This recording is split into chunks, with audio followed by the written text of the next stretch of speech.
అందరికీ నమస్కారం. రైతులందరికీ మరో షాక్ తగలనుందా అంటే అవుననే అంటున్నారు. వీటి ధరలన్నీ కూడా త్వరలోనే భారీగా పెరిగే అవకాశం ఉందని చెప్తున్నారు. సో దానికి సంబంధించిన కంప్లీట్ డీటెయిల్స్ తెలుసుకుందాం. వీడియో పూర్తిగా చూడండి. అలాగే తప్పకుండా ఒక లైక్ చేయండి. మరిన్ని అప్డేట్స్ కోసం ఛానల్ని సబ్స్క్రైబ్ చేసుకోండి. ప్రభుత్వం నుంచి వచ్చే ముఖ్యమైన అప్డేట్స్ అన్నీ కూడా మన ఛానల్ ద్వారా మీకు ఎప్పటికప్పుడు తెలియజేయడం జరుగుతుంది. వివరాల్లోకి వెళ్ళిపోదాం. ఇరాన్ వర్సెస్ ఇజ్రాయెల్, అమెరికా మధ్య వారు భయంకరంగా జరుగుతున్న సంగతి తెలిసిందే. ఎవరు కూడా తగ్గడం లేదు. అలాగని శాంతి చర్చలకు కూడా రావటం లేదు. దాదాపు 5 రోజులుగా దేశాల మధ్య వారు కొనసాగుతుంది. ఇరాన్ లక్ష్యంగా ఇజ్రాయెల్, అమెరికా దాడులు చేస్తూనే ఉన్నాయి. ఇక ఈ దాడులకు కౌంటర్గా ఇరాన్ నుంచి కూడా వస్తుంది. అయితే ఇప్పుడు ఇరాన్, అమెరికా ఇజ్రాయెల్పై నేరుగా దాడులు చేయకుండా మిడిల్ ఈస్ట్ దేశాలపై టార్గెట్ చేసింది ఇరాన్. దీంతో దుబాయ్, సౌదీ అరేబియా, ఖతర్ లాంటి దేశాల్లో యుద్ధ వాతావరణం నెలకొంది. ఈ దేశాల్లో ఉన్న అమెరికా స్థావరాలపై దాడులు చేస్తుంది ఇరాన్. దీంతో మిడిల్ ఈస్ట్ దేశాల్లో ఉన్న ఇండియన్స్ ప్రాణభయంతో వణికిపోతున్నారు. ఇప్పుడు ఇది మనకి భారతదేశంలో అనేక రకాలుగా చాలా వాటికి ధరలు పెరిగే అవకాశాలు అయితే ఇప్పుడు కనిపిస్తున్నాయి. అందులో రైతులకు సంబంధించి కూడా ఒక అప్డేట్ అయితే ఉంది.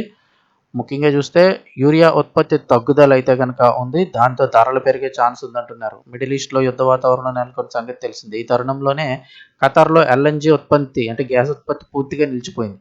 యుద్ధం ముగిసే వరకు కూడా ఈ పరిస్థితి మళ్ళీ తిరిగి మామూలుగా వచ్చే అవకాశం అయితే లేదు. దీని ఎఫెక్ట్ ఇండియా పైన కూడా పడింది.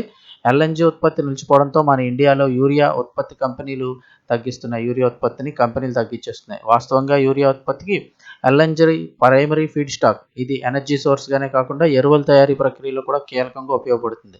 ఇప్పుడు దీని కొరత ఉన్న నేపథ్యంలో ఉత్పత్తి క్రమక్రమంగా తగ్గుతుంది. ఒకేసారి కాకపోయినా నెమ్మదిగా తగ్గుతూ వస్తుంది. ఈ తరుణంలో యూరియా కొరత ఏర్పడితే మాత్రం రైతులకు చుక్కలు కనిపించడం ఖాయం అంటున్నారు విశ్లేషకులు. కొంత కొరత ఏర్పడితే ఖచ్చితంగా యూరియా ధరలు పెరిగే ప్రమాదం ఉంటుంది. అయితే పరిస్థితి అదుపులోనే ఉందని ప్రస్తుతానికైతే ఎరువుల మంత్రిత్వ శాఖ సీనియర్ అధికారి వెల్లడించారు. ప్రస్తుతానికి పరిస్థితి అదుపులోనే ఉంది. ఇప్పట్లో అయితే పెరిగేది ఏమీ లేదు అని. ఒకవేళ ఇదే కంటిన్యూ అయితే కనుక ధరలు పెరిగే అవకాశం ఉంది. మరి ఏం జరుగుతుందో చూడాల్సి ఉంది. అయినా అవకాశం ఉన్నంత వరకు కూడా రైతులు ముందుగానే సేంద్రియ ఎరువును కానీ లేదా జీవామృతాన్ని కానీ సిద్ధం చేసుకుంటూ ఉన్నట్లయితే కనుక యూరియా వాడే అవకాశం తక్కువ ఉంటుంది. అవకాశం ఉన్నంత వరకు కూడా ఈ మధ్యకాలంలో సేంద్రియ ఎరువులను అయితే తయారు చేస్తూ ఉన్నారు జీవామృతం లెక్కలో అయితే కనుక.